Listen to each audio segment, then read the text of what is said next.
All right, everybody, welcome to the WWE Podcast, and tonight we've got Ashley Mann back on the WWE Podcast to talk TLC and everything that comes with it. Does Charlotte Flair make a return? What about AJ Styles and Drew McIntyre? Could AJ Styles actually pull off the upset? What about Kevin Owens? Does he even have a chance in hell of beating Roman Reigns? We cover this and a ton more right now. Welcome to the WWE Podcast, the most passionate and authentic wrestling analysis on the web. We've got you covered with every Raw, SmackDown, and NXT show, giving you a no bullshit opinion. We know you love wrestling. We do too. So let's get this show underway. And that's the bottom line. What? 'Cause Stone Cold said so. All right, everybody. Welcome to the WWE Podcast for this TLC preview and prediction show with long-lost co-host Ashley Mann. Boy, is it great to have her back. Loved our quick chat together regarding TLC. I think you guys will as well. And hopefully we'll have her back on again soon. But it was great to catch up and talk some wrestling, because this is a crazy time for wrestling in terms of low ratings. What's WWE going to do? NXT is constantly losing to AEW. So does WWE pull off something crazy at TLC? Well, Ashley and I do find something that could happen. So that is that's going to be for later in the show. But I do want to quickly mention my website, which is WWEpodcast.com, and it's under construction because yours truly just broke it, and I got my tech guy on it to fix it. So that should be fixed in about a week or so as we roll into Christmas week. Isn't that insane? I was actually just reminded, like, Christmas is in a week. Like, wait, what? 2020 is done in 11 days. It'll be the 12 days. Jeez.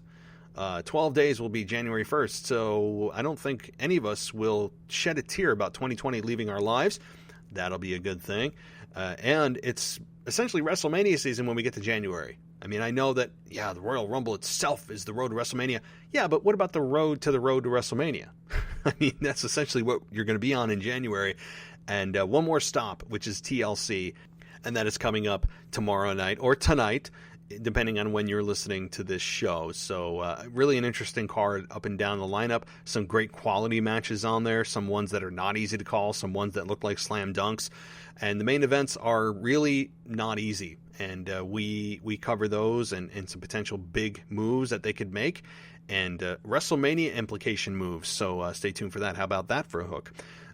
But anyway, leave us a voicemail if you're interested too. And how do you leave us a voicemail? Well, you pick up your phone and you dial 518-952-0247, or you can email us at realwwepodcast@gmail.com. And had a pretty fiery voicemail show, a mailbag show this past week, and all about, race and things like that. And hey, I addressed it the best way I could.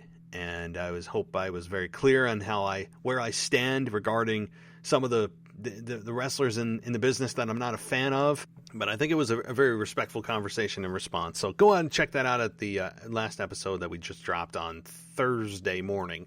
So, all right. A couple things here before we get to the TLC pay-per-view with Ashley. On SmackDown, again, I don't do a SmackDown review. We have Michael Ritter, who does a great job of covering the SmackDown brand. But I want my 2 cents to be thrown in here. I think the show is built around Roman Reigns, and Roman Reigns has carried the show on his back. I mean, flat out. We all know how great he has been as a heel. I don't see him anytime soon giving that spot up and turning back babyface. That would be a huge, fatal mistake. I'm loving what they're doing with Roman Reigns and the whole putting the food on the table, and I'm the one who feeds your family. I'm going to take it off. It's all brilliant stuff. It's great. Loving how they've built Roman Reigns. Here's the other thing. With the referees, with Rude and Ziggler losing to the Street Profits for the SmackDown championships, they were yelling at the referee after the match, and the referee said, "Do you want to be suspended? I'll suspend you." Wait a minute. Do the referees suddenly have the authority to suspend people? They're not management. They're essentially just a co-worker. So, and actually, on the totem pole of things, wouldn't they actually be below the wrestlers? Right? I know that they're the ones calling the match. They're technically a WWE official, but they're not management. They don't have management powers. They may be labeled as a WWE official, but they're not a WWE official in the same way that Adam Pearce is labeled as a WWE official. So Charles Robinson, if you don't know what I'm talking about, was yelling back at the Street Profits this past week, getting back in their faces, saying that, do you want to be suspended? Do you want to be suspended? Since when is yelling at a referee an offense that could be punished by suspension? Since when is that a thing? Boy, you might want to just basically suspend the roster who yells at referees. I mean, especially the heels who yell at referees during almost every match they have. So, I don't know. It was kind of weird. The announcers also this past week labeled Bianca Belair as an upstart, like up and coming. But she's been here for 4 years. She was with NXT. She signed with NXT in April of 2016. So, actually, she's coming up on almost 5 years of being with WWE, but apparently what happens in NXT is completely irrelevant when they bring these stars up, because Vince feels that most people who watch Raw and SmackDown exclusively don't watch NXT nor care to know or do know what happened in NXT, and they think that everyone brought up is basically starting from ground zero, and they know nothing about those people coming up from NXT. Did I make it clear enough? I hope so, because I mean that tells you everything you need to know with the announcers, that being Michael Cole and Corey Graves, calling her an upstart. How is a 5-year veteran an upstart? That's hardly an upstart. And if NXT is truly a third brand, as they have billed it to be, well, then you can't say that SmackDown and Raw are the big leagues when NXT is supposed to be this third brand legitimately, and it is. So you can't have it both ways. I mean, it's just, when they label her as an upstart, I'm like, what are you talking about? Bianca Belair is not an upstart. I don't know. It just tells you everything you need to know about what Vince feels NXT is. It's kind of this just other brand that's there, and we use it as a feeding system to our real main roster. You can tell that's everything you need to know right there. By the way, the Street Profits used the tights to win and pin Dolph Ziggler. Was it Ziggler or Rude? I don't remember. Doesn't really matter. But the point is, the Street Profits used the tights to win. You may say, well, they tried to use the tights on them the move before, and it was just tit for tat. Well, they're baby faces, so shouldn't you always want to do the right thing? Or they're shades of gray? I mean, I don't know. I think the Street Profits using the tights to retain their championships, regardless of how or why you did it, you still did it. That's a heel move. Further cementing my thought that this team should be heel.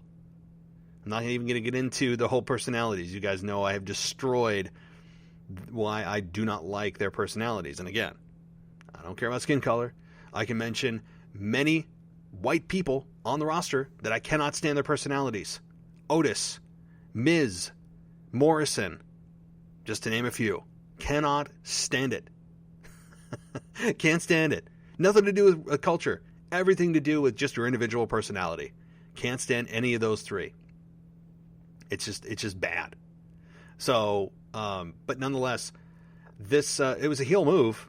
I didn't really understand why, but okay, all right. So, guys, big show tomorrow night. Big show with the Botch Guy. By the way, go subscribe on YouTube for God's sakes. Go to YouTube. The guy's got merch, great merch, by the way, and he's not paying me to say this. Okay, this is me just freely speaking about his channel. Very well done. He's got a great reaction video to The Rock being on Talking Smack. Really funny. Really good. He puts on videos almost daily and does reactionary, of course, botches, yes, but also big news and things that happen. Just a true wrestling fan through and through. He will be here joining us late tomorrow night after the pay-per-view ends. I'm on the East Coast, so it'll end about 10:30 at night. We'll probably start recording around 11:30 or so, and then go into the early morning hours of Monday morning. So we will be having a review show for TLC right here with the Botch Guy. Again, hit him up on YouTube, hit that subscribe button for him, and support his channel. but certainly it'll be a fun show. He's always high energy, and it'll be a great addition to our lineup here on pay-per-views, as he has been over the last several months. So really looking forward to that as we get closer to pay-per-view, which is tomorrow night. And then Tuesday is back to your regularly scheduled Raw, SmackDown review, and everything else that happens. And, of course, Mimi's Highs and Lows of the Week, which should be on our feed in the next day or so as well. So that'll be coming to you probably before the pay-per-view. Alrighty, well, guys, I hope you enjoyed this. I know I did. Ashley is back, and better than ever, as we cover WWE TLC 2020 preview and predictions. As always, guys, I'll talk to you next time. Alrighty, and welcome back. And right now, I have got with me the long-lost co-host of the WWE Podcast, Ashley Mann, who is back with us. Really excited to have her back on the show tonight to discuss TLC, maybe some other things related to WWE that aren't exactly focused on TLC. And, of course, I know you guys missed her. I missed her. It's great to have you back. How you doing, Ashley? Doing great. Thank you so much for having me back. It feels like forever, and at least a year, it feels like, for sure. And I'm just so happy to be back and happy to be talking wrestling and to close the year out with you.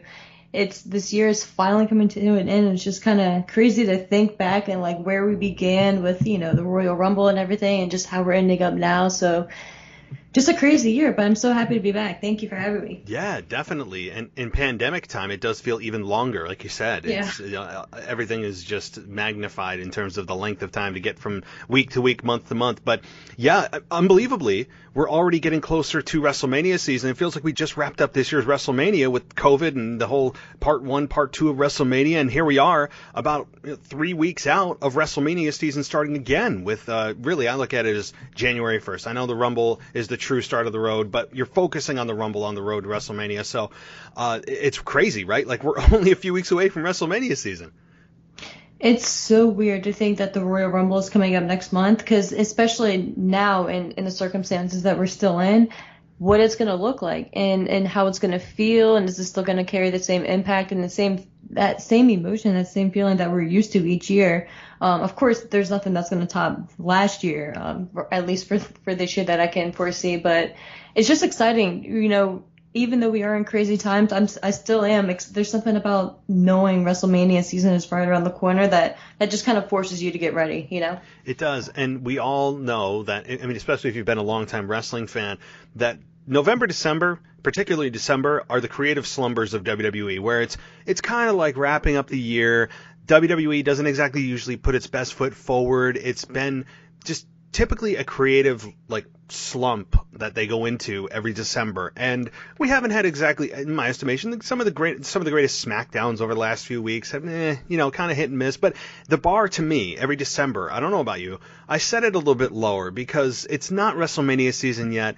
They know that there's still NFL going on with the playoffs right around the corner in the NFL, the holidays. There's just a lot in December that it seems for whatever reason WWE just kind of takes the month off typically.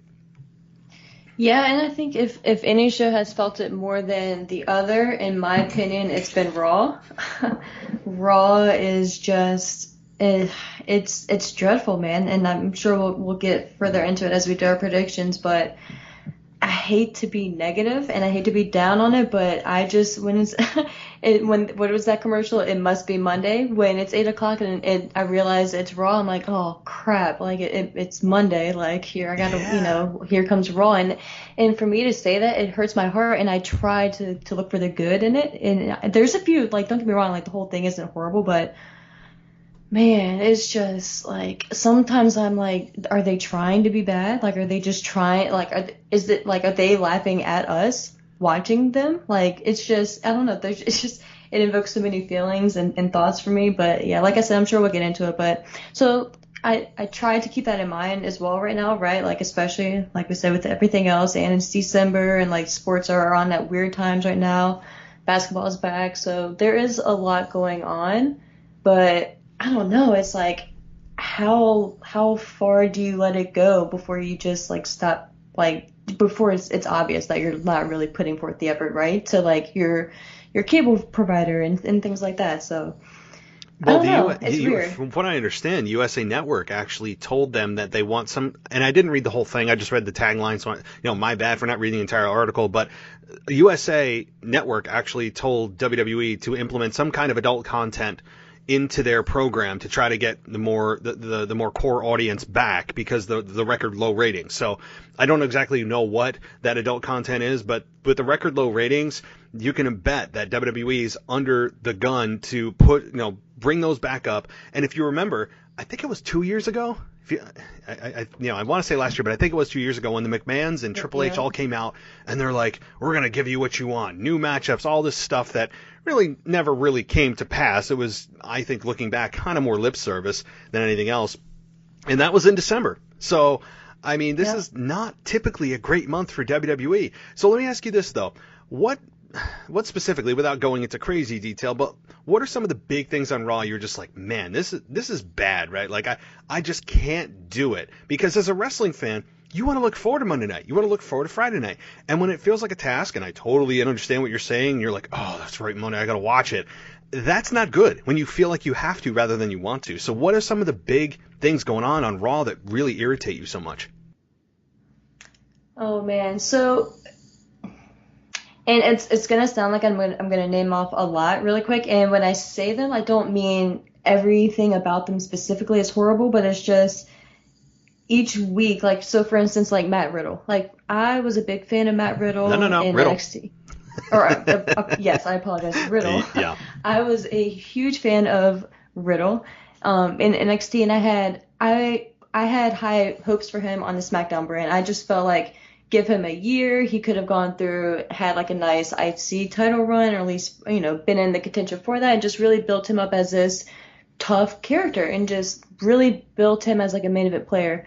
And to see him walking around with bro nuts and just being a goof and just like not taking anything seriously, and it's frustrating, and I'm not saying that I need him to be Brock Lesnar serious, right? But he can still have his personality. I feel like in NXT, he was the perfect medium for someone like him. I felt like we got just enough of who Riddle is as a human being and who he wants that character to be. But when he got in the ring, it was go time, and it was serious. And no matter who he was in there, whether it was Velveteen Dream or Timothy Thatcher, like, he could give you a solid match. And things like that, for me, stand out more than like stupid comedy segments or stuff like the dirt sheet with Miz and Morrison, which, don't get me wrong, like when that starts off, and like when your go home show starts off with Miz reading a story, and like AJ's just waiting there in the corner, like it's too cute, it's just too scripted, it's too much. Like, sometimes I just want to shake the show and just like be like, loosen up, like I don't care if every promo is scripted, but like, don't make me feel like it is. And that's just like the general consistency for me going forward. It's just like, you have your characters like your Kevin Owens, who can kind of make you believe that what he's saying is true, whether it was written for him word for word. But then like you have someone like AJ Styles, where the potential and just who AJ Styles was as a character, as a wrestler coming into WWE, and even on SmackDown. It's just, whatever happens on Raw, it's just like no one is taken seriously unless you're the champion or Randy Orton. And it's just, I don't know. It's just, that's what's killing it for me. Like, I want to take them seriously, but I can't. Oh my God. It's just frustrating. No. And in the interest of time, I could talk about Raw and its problems, and really SmackDown and its problems, outside of Roman Reigns, who's doing an absolutely freaking brilliant job and is the backbone of that show, he's almost carrying WWE in total, both brands, on his back right now, of how awesome Roman Reigns is. We all knew how great he could be as a heel, and he's showing us how good he could be. I'm very interested to hear, when he gets back in front of a live audience, how much heat he has, or if the fans are actually going to cheer him. I don't think they're going to cheer him. I think they are going to boo him because he's so damn good. But just quickly on your Raw points, because I do want to get to TLC, yes, Matt Riddle, and I have been talking about this forever. I mean, we can call him Matt Riddle on the show. I don't understand WWE's fascination with eliminating names like Andrade Cien Almas. Yeah, I know. I don't understand what's wrong with the first name here. Come on, maybe I'm a little biased, but I don't see anything wrong with the word, the first name Matt Riddle. But hey, Matt Riddle is a guy that we all know how great he is in the ring, and that is his saving grace right now. Is that he is the one who's in control of what he does in the ring, and fortunately not Vince McMahon. Vince McMahon has a lot of creative control over the characters, over exactly what they say. And for whatever reason, when Vince sees a character that could possibly do comedy, what does he do? He takes them and just drives that into the ground. And he did that with Otis, and look what's happened to Otis, along many, many others. And Matt Riddle is this dude that, like, I'm very unattached to him. I do not find his character appealing at all. And I don't know what it is, if it's just the too cool for school kind of pothead surfer dude, kind of frat boy all mixed together. I don't know what it is. It's that off-putting big time for me. Maybe that's my own personal problems with those types of personalities. I don't know. But Matt Riddle is amazing in the ring. They're destroying him behind the scenes with all these stupid nicknames like Fireface, all these things that are, I mean, you talk about sophomoric. It's not even sophomoric. It's just like child. Like my 2-year-old son could probably come up with a better insult or nickname. I mean, it's embarrassing. Like, I feel embarrassed watching that. Like, secondhand embarrassment is what's happening. And I don't want to feel embarrassed. I'm watching the product. And, yeah. You're embarrassed for yourself. Yeah. Isn't it weird? You know? Like, it's one of those things that, like, imagine someone sitting with you, you're trying to get them into wrestling and something like this comes on. How embarrassed would you be? It would be awful. And then try to explain it. Yes. Like, yes. Think about it on Monday. Like, as I was watching the opening segment, really quick, I know we have to move on. Yep. But just sitting there, like, try to explain the Miz. Like, why is there a briefcase? Okay, what's the briefcase for? Okay, so you explain that, and then as you're explaining it, they're like, well, wait, so this guy can potentially challenge Drew McIntyre at any time? But he's sitting here reading a story about a match that he's not even involved in. And yeah, I get it. He can, potentially cash in, and that's kind of the whole point. But it's like, really? Yeah. Like, if you're going to give it to him, at least make him somewhat resemble the Miz from, 2016, who had some type of credibility still to him. And it's just like, it's frustrating, and that kind of plays into it, because then in the same token too, like I feel like I'm watching the same thing every week that I'm not really enjoying in the grand scheme, And it's just one of those things. Like, how do you explain it? My God, you can't, and it's, I don't even know if I'd want to, because I don't think they know how to explain it. Like, the Miz and Morrison, and I agree with the Miz's character back in 2016, who I thought really was starting to progress and evolve from just kind of the real world Mike Mizanin that never really seemed to be able to shake that from his on-air personality. And I still think that there is part of that still living in him that just will not go away. The Miz is almost kind of retrograded back to prior 2016. Back now with the character Miz, like the show host Miz, like not the chick magnet per se, though, like corniness days, but not far from it, and it's sad. It's not good. You need stars. Exactly. And Morrison is no better. Morrison's just awkward on the mic. He's always been really weird on the mic. He can never, I don't know, the way he speaks, his tone, his cadence, he's never just been good at a promo. But now you just get him into this goofy crap, playing, what was he, an Irishman, or play Braveheart this past Monday night. And Sheamus comes out and he calls it what it was, because I think WWE knows that this is going to be terrible, so Sheamus is going to be the guy to call it community theater, because that's what I would have called it.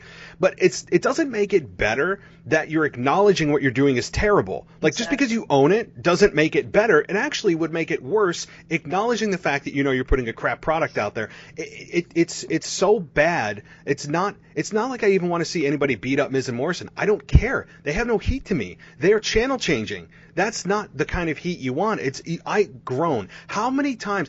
I don't need to see Monday Night Raw opening with Miz TV or the Dirt Sheet. I don't know why we need to have a Dirt Sheet or Miz TV every single Monday night and have Miz and Morrison in multiple segments. To me, Miz and Morrison really embody almost everything wrong with WWE's product right now, especially when, like you said, he's the Money in the Bank briefcase holder, and he's sitting there reading a child's book based on a Christmas story that is, trying to relate to TLC. It's bad. It's bad. It's groan-inducing. I have no idea what audience they're even trying to reach anymore. You can't tell me kids enjoy this, because I don't even think there's a whole lot of kids sitting there going, Mom, isn't this funny? No, I don't know. So I'm going to take up any final thoughts before we go off the rails on this.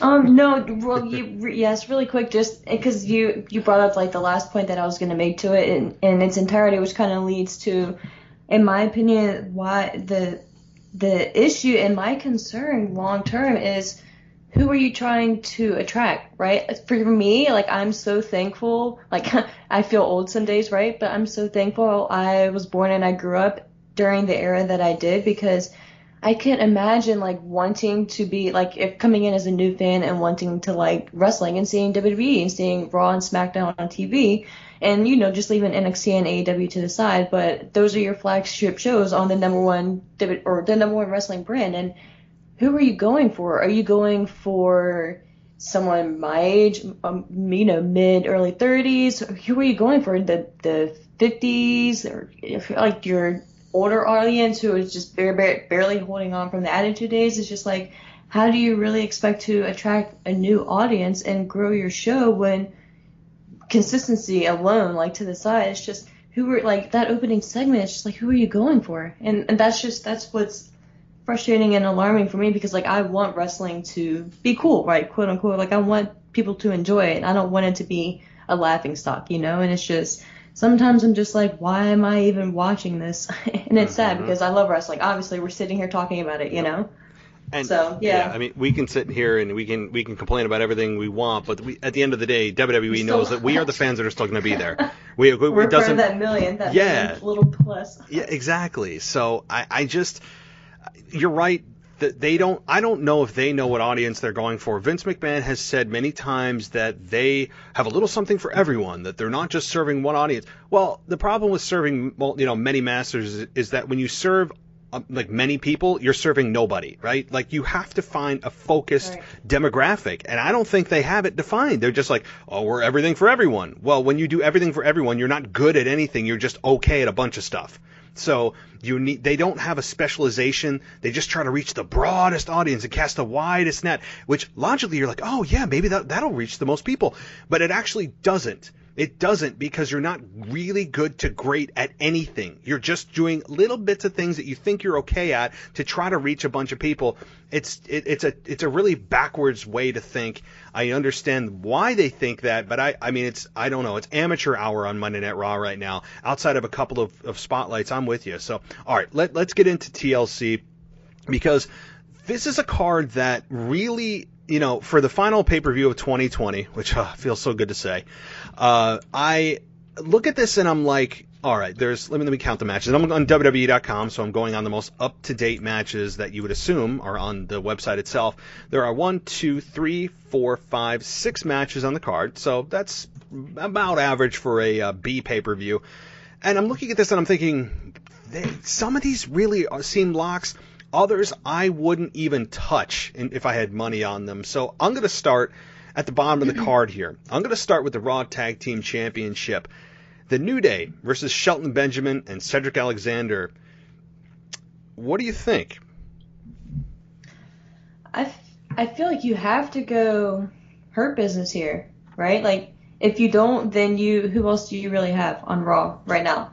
And that kind of plays into what we were referencing earlier, but just like the lack of stars and just like the need for just main event talent or that feeling for star power again. So, and granted, like we were saying, Raw has a lot of negative points. I feel like the Hurt Business, for the most part, and in the grand scheme of everything within the past few months, has been a high point. I really enjoyed the group, I think, and I love the look, the feel of the group. Like, they're one of the ones that I wish that creative would have focused more on, and just focused on building up and just having them just run through everyone and just maybe not be undefeated or anything like that, but just have like a solid push and a solid run behind them.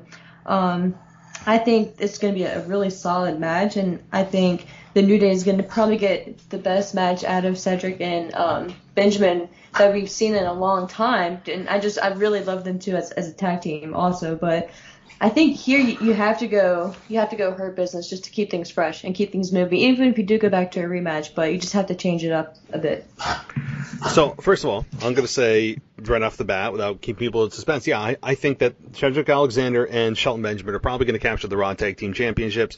New Day hasn't needed a tag team championship in about 5 years to help them grow. I mean, they don't need a tag team championship on either brand. They're a made team. In fact, you could argue that they are an overplayed, overexposed team that should have probably died off a while ago, but they got great chemistry. The quality of the match I expect to be A+. I really do. They have wrestled many times before, and every time they wrestle, it brings me in. Even if they don't have a backstory, they seem to bring me in every single time, and they just do a magnificent job in the ring together, telling a story really from scratch, which, yeah, there's a little bit of a backstory here, but there's not a whole lot of emotional investment going into this. It's just kind of two teams that you know are going to work well. It's a solid, easy, plug-and-play match that you know is going to be really good, and that's exactly what I expect here. Funnily enough, when we were just talking about off air about how when we see typos on websites and things, WWE.com right now, as I'm reading this match, has a typo saying, and I had to correct myself before I read this. So they say for the Raw Tag Team Champions match, first of all, it's the Raw Tag Team Championship match, not Champions match.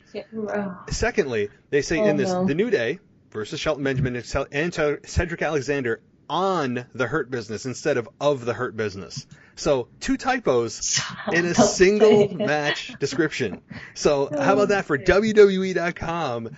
They have 2 big typos. So, oh my gosh. See, and again, I'm done. See, I can't even continue. I can't read the rest of the card. Show over. I mean, it's just like, it's insane. Oh, good grief. Oh my gosh. So how does that get by? What's that? Oh my god. How does stuff like that get by? I don't know. It's simple. It's WWE. I have no idea. I mean, I told you, they just take a slumber in December. They just don't care. Yeah. I mean, maybe I don't know. I have an intern doing this stuff. So yeah, I totally agree on that. I think we're on the same page with it's time to probably just change it up. I think the Hurt Business is overachieving maybe what they originally thought. I'm a big fan of MVP, big fan of Lashley when he's not on the mic and pouring milk on himself on Monday Night Raw. But yeah, I think it's time to bring a little bit more gold to the Hurt Business and have them join Lashley in that. Absolutely. Women's Tag Team Championship match. Let's see if I see any typos. I don't. Okay. Now I'm going to be looking. Nia Jax and Shayna Baszler versus Asuka and a partner of her choosing, which that's weird that they say that, isn't it? Oh, wait, no, because Lana got, quote, injured. So what are your thoughts on this? Do you think Nia Jax and Shayna Baszler retain? Because we don't know who Asuka's going to choose. It could be a limping Lana out there or somebody else, but what are your thoughts? I don't really have high hopes for the mystery partner. I think if it's not, I have a weird feeling that it's still going to be Lana. If not Lana, I feel like it's just going to be like Charlotte, which it'll be good to see her back, I guess, but I don't really think it's going to be anyone that we haven't seen in years or like anyone too surprising. So therefore, like I don't see Asuka and whoever her partner is winning the titles, and I don't really think they should right now. I think Asuka needs to focus on being the champion and defending the title and having solid competitors for her own title right now. And I think Nia Jax and Shayna Baszler can move on to the Riot Squad on SmackDown and just kind of just go down there and just get away from Raw for a little bit. And then Lana can end up doing whatever. It's sad because like all this time that we've invested into this, and it's just like she's not even advertised to be at the pay-per-view. Which should be the payoff, right? So it's just weird, and that's why I'm like, okay, like maybe it is gonna be her, so it's like maybe that's supposed to make us even happier to see her because she overcame whatever injury and she was supposed to be here, all that. So I don't know. I think it's gonna be a fine match because the 3 out of the 4 can carry the match pretty well. I guess 2.5 can carry the match pretty well. So we'll see. We'll see, but I'm just ready for this to kind of wrap up. That's why I see Nia Jax and Shayna retaining. Just kind of having them move on. Yeah, I think it is time, and I've said many times in the show in the past that, like, with Lana, I really despised her character from the Bobby Lashley incident, and really before that, and her being so obnoxious and so cocky and so arrogant and so egotistical, to all of a sudden they just, bam, on a dime, flip her into this shy, quiet schoolgirl that it's like her first day at school and she's trying to make friends with the cool girls. I mean, they have literally done a 180 with her character. And you know what? It sounds like I'm complaining, but I'm really not. This is a small bright spot for me, only because they were actually able, from my perspective, to change her from this crazy egotistical maniac to this sympathetic character in a way. I'll give them partial credit. I'm not going to give them a passing grade. I'll give them partial credit on this because of the fact that they were actually able to get some success out of it. But it's almost gotten to the pitiful part. Like, it's gotten not just sympathy for Lana, it's almost pitiful, which is they've kind of gone too far with her being demanded at Survivor Series to stand on the steps with, I mean, like, how old are we, right? Like, you're a woman making 6-7 figures and you're told to stand there like a child and you're just okay with it. It makes me, whole time. Yeah. And then the announcers actually have the gall to talk about how she was the sole survivor with, oh yeah, by the way, she didn't compete in the match at all. I mean, so back to the match. I think that, yes, this to me is almost a shoo-in. When I look at the matches on the card, this is one of the ones that I would feel comfortable putting some money down on, that Nia Jax and Shayna Baszler retain, because even if Asuka and, say, Lana is the actual mystery partner, she limps out and she's showing how gutsy she is. I think that Asuka and whoever it is lose, because Asuka right now is lost in the women's division. And that's insane to say, given she's the women's champion for Raw. They just haven't, I don't think, found anybody worthy of her championship at this point, or they just don't have the faith in anybody to, or they, which is my theory, they have just waited for Charlotte to return. I think that's what they've been doing, is having Asuka sit, spin her wheels, not do a whole lot, occasionally, be in a match, whatever, and then, oh wait, let's just wait till Charlotte comes back. And if it is Asuka and Charlotte, I still don't think that they're going to capture the women's championship, tag team championship. So Nia Jax and Shayna Baszler retain. I mean, I really feel very confident in that. So, okay, Firefly Inferno match, The Fiend versus Randy Orton. I'm going to take this one first. This is the one that I have the most problem with, the most confusion with, because this is their first encounter in, 4 years since WrestleMania 33, when Bray Wyatt had the ability to put scary images on the ring mat. And I was there for it in Orlando. It was just kind of bizarre and weird that Randy Orton would be scared of a hologram that, I don't know. But we had this match, and given it's their first match, given how hot Randy Orton, he's not as hot as he was, but he still is a really good heel. And given that Edge is somewhat close to on his way back, you would think that Randy Orton should go over here being really strong going into whenever Edge returns in several weeks. I'll leave it at that. But the problem is it's Bray Wyatt, who hasn't gone over for anybody unless your name is Goldberg. And I really don't know how this ends. It's a Firefly Inferno match. Does that mean that, I mean, and correct me if I'm wrong, somebody has to light somebody else on fire? Is that how this ends? That would be my understanding. So, and that's kind of why I'm interested to see how, like, the look of it too. And that's why, like you said, this is one of the more difficult ones to kind of make a prediction on, because it's so unknown. So, like, first of all, are they going to be, like, backstage wherever the Firefly Funhouse is? Should I maybe just assume that? Or is it just going to be the ring and just, like, maybe, like, the screens are going to have it, like, have the ambiance of the Firefly Funhouse, but the ring itself is still going to look like a regular Inferno match? So, I don't know, but to me, it would be kind of obvious to see who's going to win the second Randy Orton comes out, because it's like, what is he wearing? Because it's obvious, like, if that is the goal, you have to set him on fire. Like, if Randy comes out in his normal ring gear, then obviously, unless it's his boot, like, he's not really going to be lit on fire. Right. Poor, I hate to say it, for the Fiend, but yeah, because it's always predictable, right? Like, if it's your match, you kind of lose. Like, Kane would always lose, so it's just, I don't know. But yeah, not to kind of take over your prediction part there, but it's weird to predict because it's a Firefly Inferno match, so it's just so bizarre. I still haven't even made a call here. I have been back and forth on this. Here's what I'm thinking. Since this match doesn't require anyone to be pinned or submitted to win, or to lose, depending on how you're looking at it, I'm going to go with Randy Orton winning this, but again, the protection here is that Bray Wyatt doesn't have to get pinned or submitted to lose. So is it really a loss, right? Like, it's one of those special stipulations. Okay, right. The Fiend got set on fire. He didn't get pinned or submitted, so he still kind of maintains his aura. It's not like he cleanly lost in a normal match.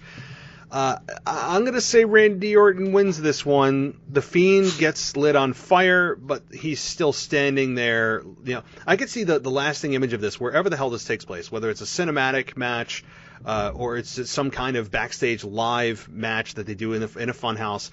I think the lasting image is the Fiend set on fire, but then standing there staring at Randy Orton, no-selling him being lit on fire, like he is impenetrable even to fire. Like, that's what I'm thinking the lasting image is. Okay, Randy Orton won, but did he really win? That's my thinking. What about you? You kind of took it right out of my words right out of my mouth, because that was exactly what I was gonna say. If the Fiend loses, I can see him being lit on fire, in, like, for instance, like his arm or something, and just literally standing there and not selling it at all. So yes, technically he loses, but did he really lose? Because he's not even affected by it. So. Yep. I agree with you. I'm kind of going that route, because then again, it'll kind of set up for a rematch if they need that as well, for instance, like the Royal Rumble or something. But I don't know. Like, how are you feeling going into this match, having this version of Bray Wyatt and Randy? Do you have higher hopes for this type of match? I think, again, this is kind of like the house. Didn't they have a House of Horrors match in like the middle of the forest one time? I think they did it, and that's where he burned his. That was Sister Abigail's house. Yeah. Okay. Yeah. So exactly. So these two have a history of. They had a straight up match, I guess, quote straight up match at WrestleMania 33, and Randy Orton beat him there. This is from a wrestling perspective, storyline perspective.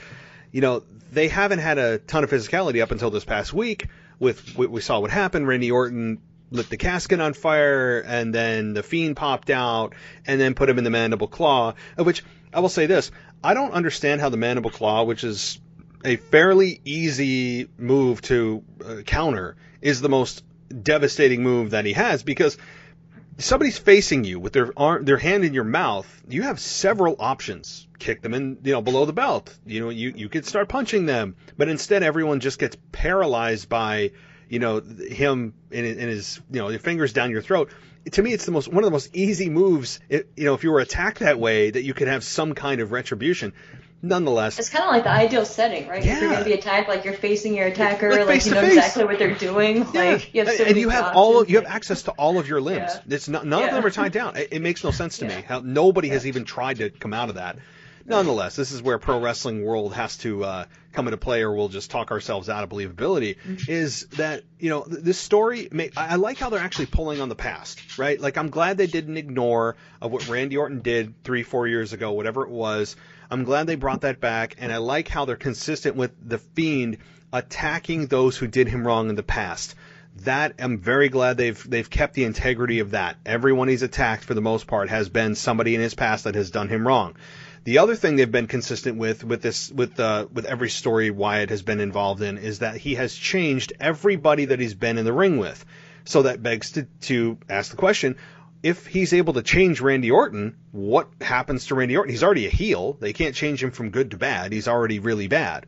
So does it get a darker Randy Orton, or does Randy Orton just come out the same after this whole match and program is over? And that was the other thing too. It's like, is Randy Orton going to be one of the only ones who doesn't change? And if he does, like, because I don't even honestly know what that would look like, because Randy's character now, and has been for quite some time, already, that he hears voices or whatever.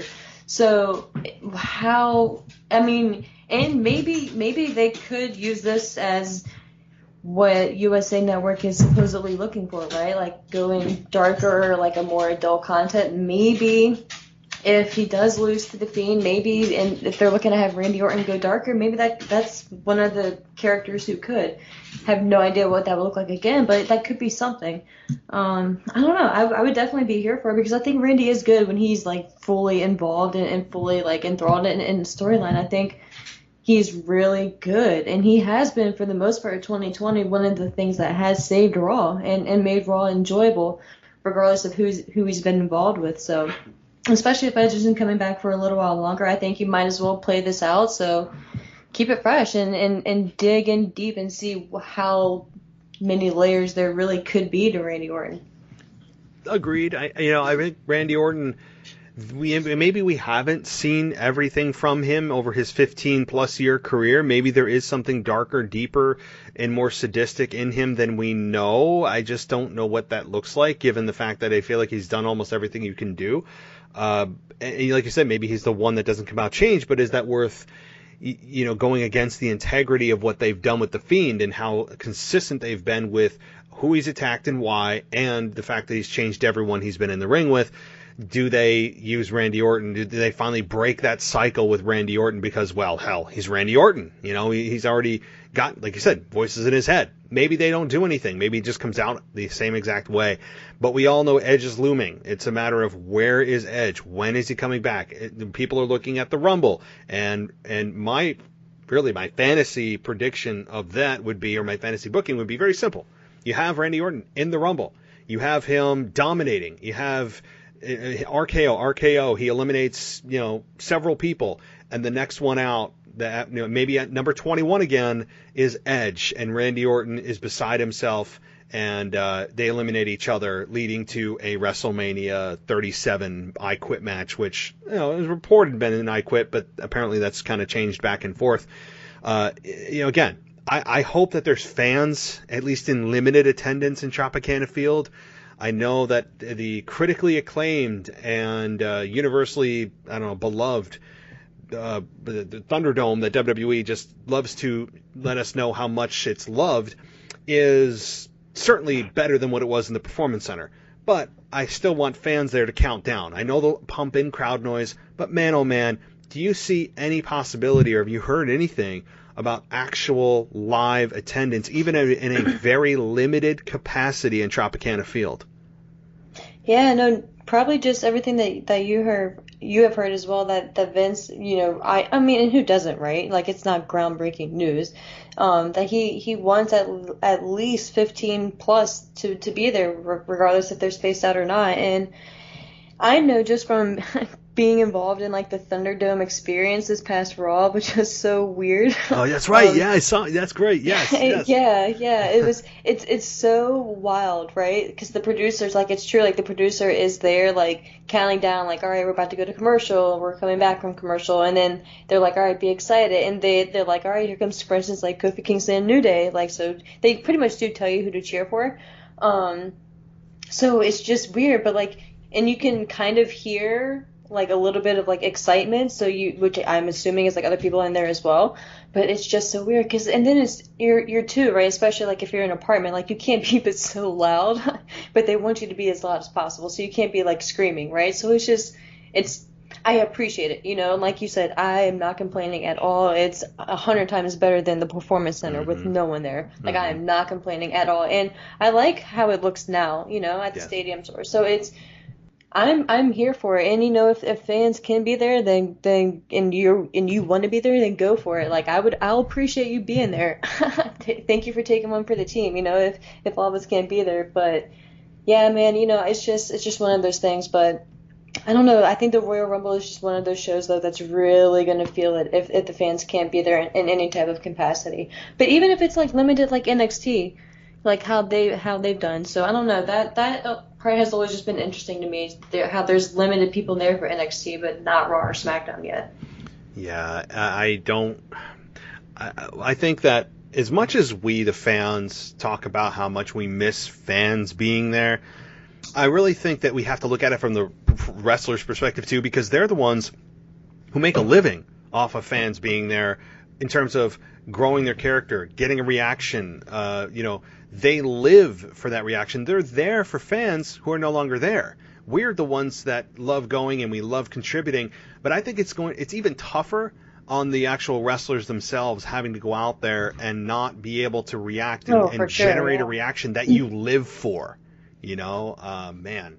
But look, I think we are closer, much closer than we were. We're already 9 months into this thing, hopefully over the next 3 to 6. And I'm thinking maybe WrestleMania, if we've seen nobody at Rumble, it'll be awful in terms of, or tough in terms of not being able to. Yeah, I'm not set on the Rumble, honestly. Yeah, I don't have high hopes for the Rumble. I'm more looking at WrestleMania, and I'm looking more towards WrestleMania of probably not being in LA. California is exploding with COVID. LA is a big hot spot.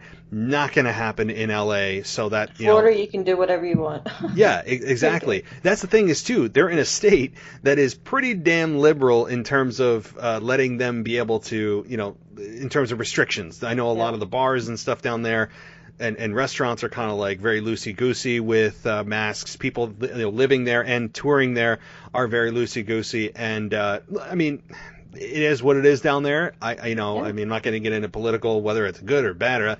It just is what it is. It just is what it is in Florida, different. And they're in a great state to be able to finally bring fans back. And in Tropicana Field, you're already in a stadium.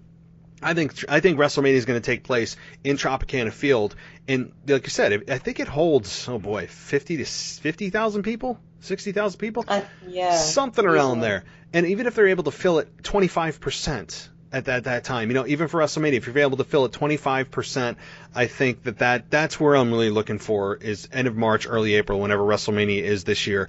That's what I think is like, okay, the vaccine's been out for 4 months now. Maybe there's enough of a reason to possibly go back to limited fans, still socially distanced, wear masks, all that fun stuff. But to me, I'm looking for WrestleMania. Okay, let's keep going here and get into the SmackDown Women's Championship match. Sasha Banks versus Carmella. Oh boy. To me, this one's not as easy as it sounds, but you go ahead first.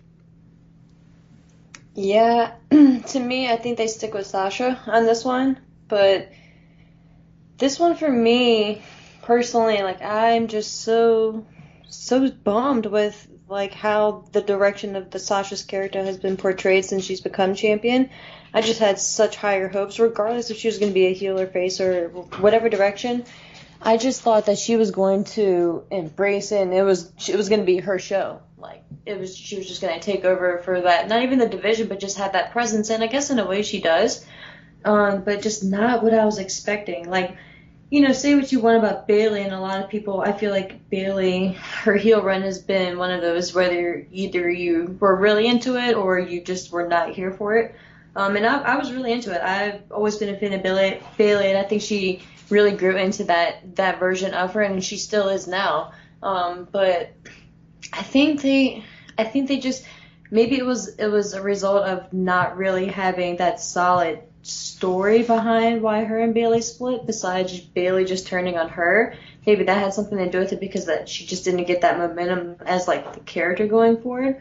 But don't get me wrong, Sasha is still a bright point to me on SmackDown, but I think it could have been so much more, and I think that's kind of why I'm just not really as excited as I want to be for her run right now. But I think she beats Carmella here, but I wouldn't be surprised if Carmella won, just to kind of shake things up or whatever. And especially since Carmella just went through that recent character turn, I guess, in a different direction as well.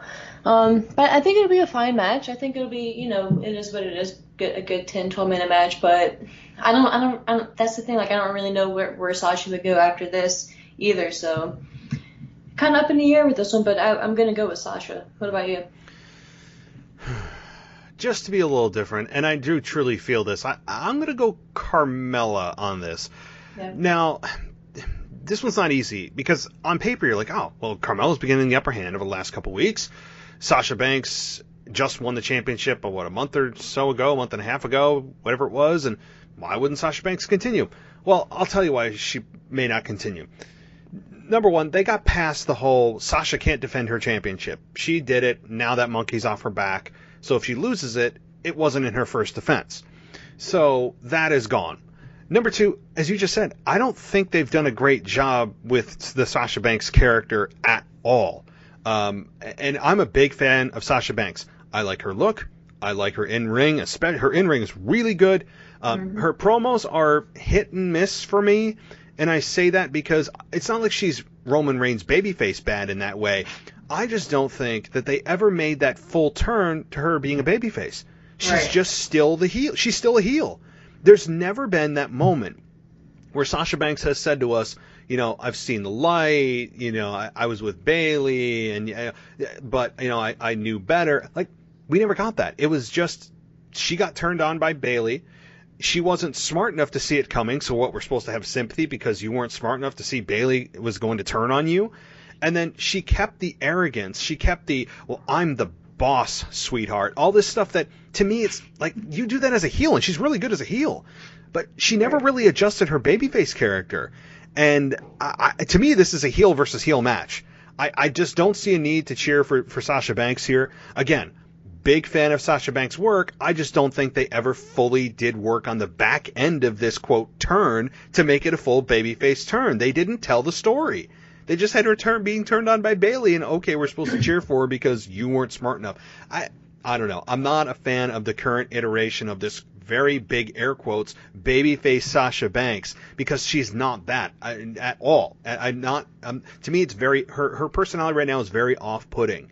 And I don't mean it in channel-changing way. I mean in heel heat, which is the good way. Just the problem is you're cast as a babyface. That's the problem. Carmella, on the other side, I think has done a nice job with her return. She's got a different look. She's kind of freshened up. Yeah, she's a little bit kind of generic in her, I'm untouchable. Well, what the hell does untouchable mean? We haven't really gotten to understand that yet. This guy that she's with, apparently he can't defend himself and just gets beat up by Sasha Banks every week. Right. It's bizarre. And then, again, I don't know, her whole champagne thing. Like, I'm fine with it. Again, it's kind of a little bit generic, but Carmella's not bad on the mic. I actually enjoyed her run as SmackDown Women's Champion a number of years ago. I really did, and that's really forgotten on a lot of people. Carmella is a very good heel, very good, and she certainly plays the part. She's got the blonde hair Vince likes. She checks all the boxes, all those kind of artificial boxes. I'll leave it at that Vince McMahon loves to see for his women's champion. So I think Carmella could win here. Number one, Sasha Banks, I think WWE recognizes isn't really going well with the babyface turn because nothing was really told on the babyface side. Carmella is fresh. She's new. I think that they've been building her over the last few weeks to tell the story of her grabbing the championship. So I'm not trying to change your mind. I'm not trying to tell you to change your pick because we know what happens when I do that.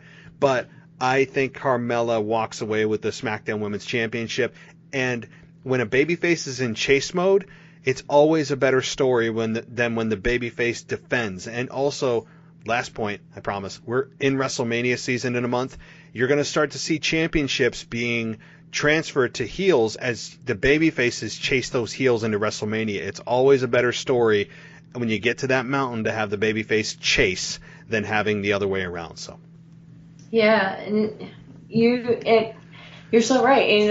I'm so tempted to don't change my I know. And I'm not just because, right? I really want to, but just because I'm not going to. But you're absolutely right. And that's why I wouldn't be surprised if Carmella won because of every reason you just stated. And maybe I in a way I kind of do want Carmella to win because if that's what it takes to build Sasha Banks back up as a babyface, then so be it. But it's just for me, I want her to win because I feel like she's gotten over the whole I can't, I can win the title but I can't defend it thing. Fine, but she hasn't really held the title that long, and what have you defended it, less than a handful of times, and I don't know, for me personally, maybe it's just my own feelings in it. I don't want that to just be her run. She got past it once or twice, but she still didn't hold it for that long. And she's great in the chase mode, but again, how long can she really hold on to it? So, and it would have that good feel good moment, right? If Carmella beats Sasha at TLC and then Sasha's on chase mode all the way through WrestleMania, whether it's a rematch just one-on-one or it's a triple threat, if Bianca Belair gets involved. I don't know, but that's kind of why I'm sticking with Sasha, because I think maybe they're going to go in a direction with her and Bianca and have that long-term play out, but I would not be surprised and I wouldn't hate it if Carmella won. And I agree with you. I like what she's doing with this new style and this new character, her new entrance and everything. She's with whatever they give her, whatever she's given, she knows how to make the best out of any situation. So kudos to her. Absolutely. If nothing else, she would deserve it. No, I'm with you. Totally with you. And don't forget the Royal Rumble. The Royal Rumble, to me, is something that we can't overlook, because Sasha Banks in the Royal Rumble, would that be more interesting with Sasha in the Rumble or with her as the women's champion defending it at... I'm sorry to cut you off. Yeah, steal Becky's thunder, she lost at the beginning of the Rumble, fights to get back into the match, overcomes the odds, wins the Rumble, and then goes into WrestleMania that way. So yeah, you could be onto something there. Right. No, I could be. But I've also been proven wrong many, many times. So let's keep our picks, because you're probably right. I mean, the safe pick is certainly Sasha Banks. I'm going with a little bit more, and I say a little bit. Interesting and hopeful. Yeah, it's not a crazy pick. It's not a landslide. It's kind of like 60-40 Sasha Banks, Carmella. I'm going with the bit of the underdog here in Carmella, so we'll see what happens. All right, I know we're pressed for time, but we got 2 big matches left. Roman Reigns versus Kevin Owens in a TLC match. All right, I'll let you take this one first, and then I'll take Drew and AJ, so go ahead.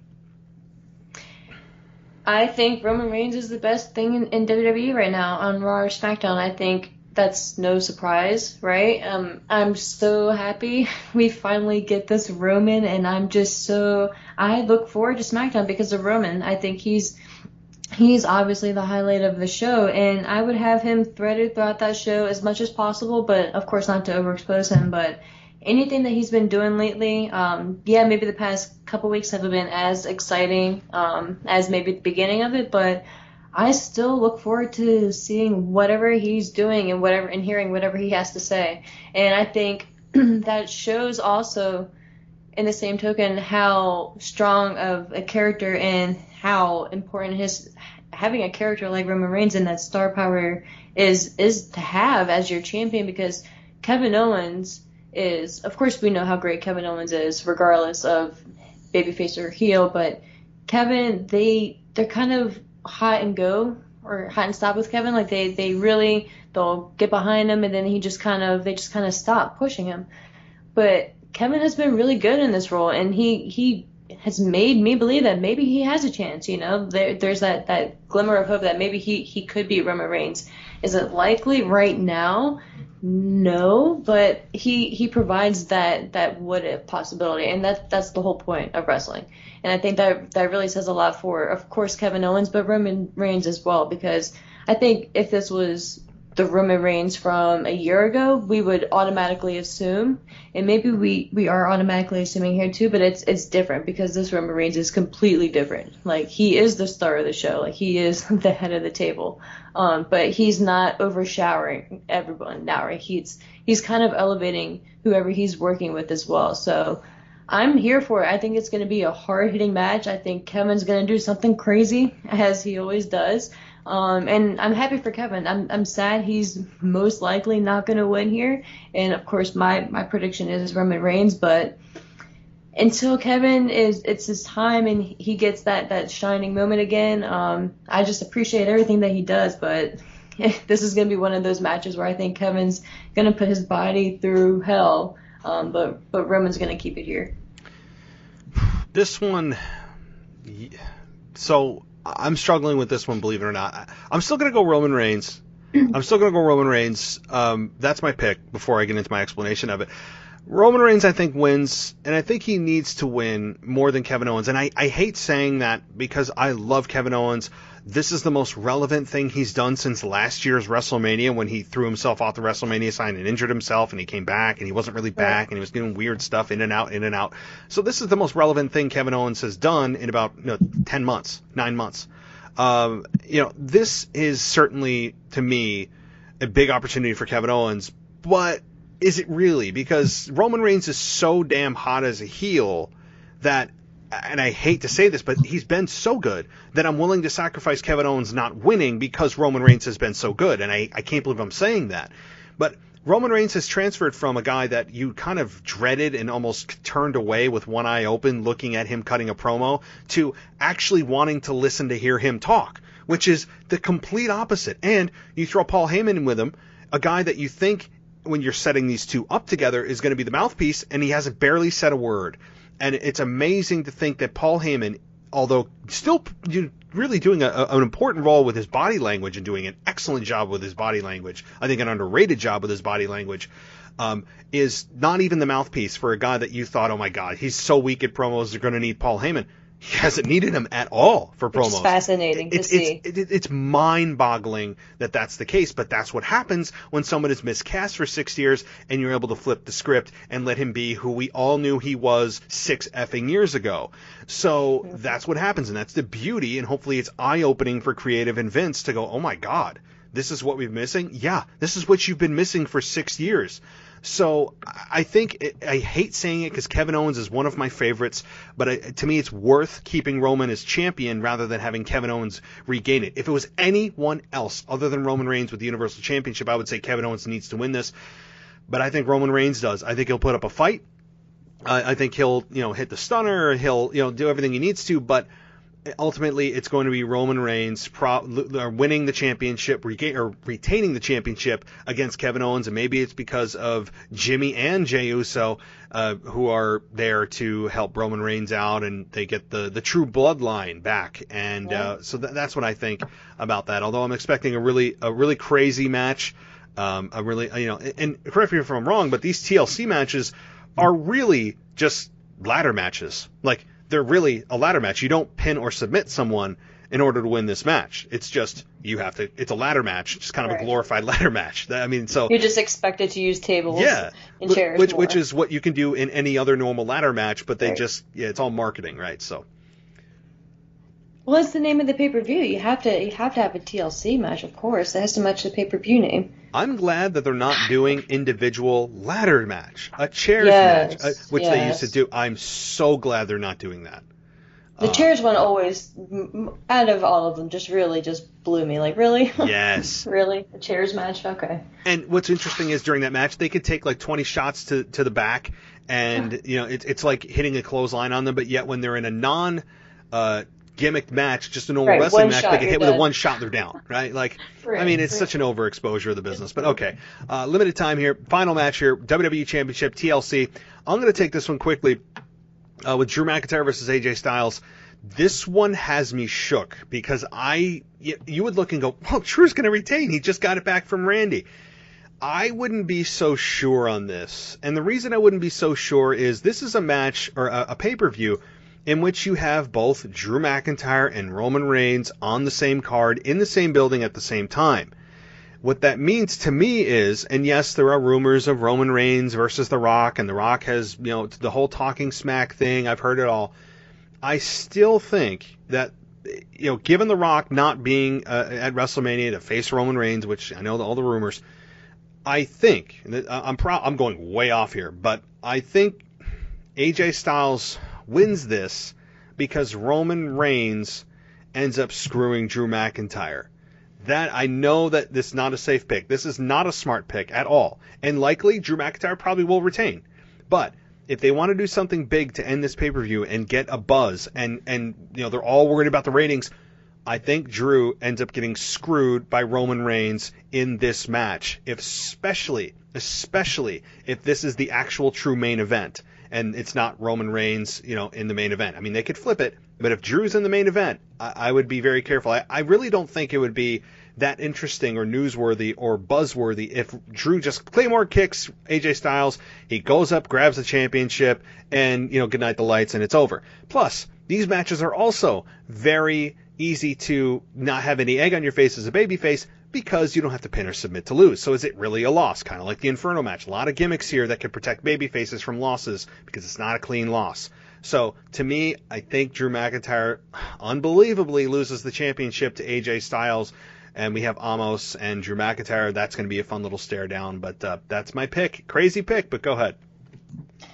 It's funny because I thought I was going to have a crazy pick, but for a different reasoning, but the same ending. So I kind of think AJ is going to win here as well. It's very interesting what you said about having Roman get involved, though, because if the goal, of course, like you said, all the rumors aside, with The Rock and everything else, if the goal was to have Roman and Drew at this year's WrestleMania, that obviously would be the best way to get that set up. But to me, it's like, if that is your goal to have that match at Mania, do you really want Drew to not have a title? Or, because then I guess it's weird because then it's like, okay, well, is it going to be a title unification match? And then if it's not, then it's pretty much the same thing that happened at Survivor Series. So it kind of gets messy there. But I think AJ is going to win here. And for whatever reason, I can just picture having, I see Omos is his bodyguard's name, right? Omos, that's how you say it? Almost something like that. Yeah. I just picture him having AJ on his shoulders and just getting the title. And just having that lasting image of AJ holding the title, sitting on Omos's shoulders. I don't know why. I just see it. It hurts me to say that because, to me, AJ Styles should never be taken as a joke because he's AJ Styles. But you can't be somewhat funny or have a personality and still be taken seriously. You just kind of have to be one way or another in WWE world. So this is the AJ that we're getting now. And he's doing as best of a job as he can with it. I just see AJ winning here and kind of for the same reasons that you were laying out for Sasha, just having Drew in chase mode. And if the goal is to have fans at WrestleMania, having Drew regain the title there, even though it will be the third time and won't have the same impact as the first or even the second, but having it there with fans and having that as his crowning moment, I can just see the rematch happening there. But It does matter what they're going to do with Roman, too. Exactly. And the thing is that a lot of this, too, is what's driving it for me is the Royal Rumble. Who would be exciting to have in the Royal Rumble? I think Drew McIntyre would be more exciting to have in the Royal Rumble than AJ Styles, given the impact of Drew McIntyre last year, eliminating Brock Lesnar, or people losing their minds, one of the biggest pops I've heard in years. That to me would be more interesting as Drew McIntyre in the Rumble because, okay, he wins. Who does he challenge? Maybe he challenges an existing AJ Styles for what happened at TLC. Or maybe he goes after Roman Reigns and he's forced to put the Universal Championship on the line against Drew McIntyre. To me, that's a very clear-cut, simple path.